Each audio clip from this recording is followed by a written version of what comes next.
আজ আবার গরু দেখার জন্য চলে আসলাম। তো গিয়ে দেখি মেরাও আছে গরুর সাথে। তো মেরাগুলো খুব সুন্দর ছিল।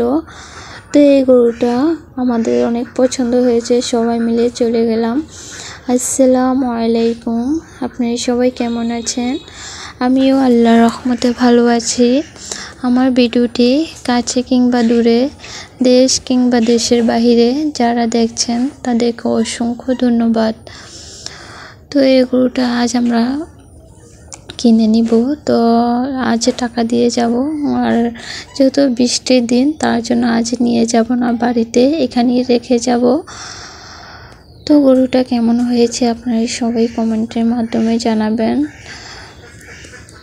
বৃষ্টির জন্য ঈদের দিন কি হবে জানি না, বৃষ্টি হলে তো অনেকেরই কষ্ট হয়ে যাবে। গরু জবাই করা, মাংস কাটা সব কিছু দিয়ে অনেক কষ্ট হয়ে যাবে আমাদের সবারই।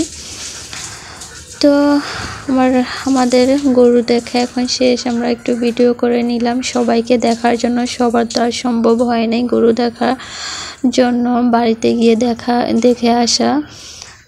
তো আমাদের গরু দেখা শেষ, এখন বাড়িতে এসে যে রান্না বান্না বসাই দিলাম। তো ডালটা ভালোভাবে ধুয়ে তারপরে এই যে পেঁয়াজ রসুন দিয়ে মাখিয়ে, হলুদ লবণ দিয়ে তেল দিয়ে মাখিয়ে বসাবো। এটা হচ্ছে পাট শাক দিয়ে ডাল রান্না করব।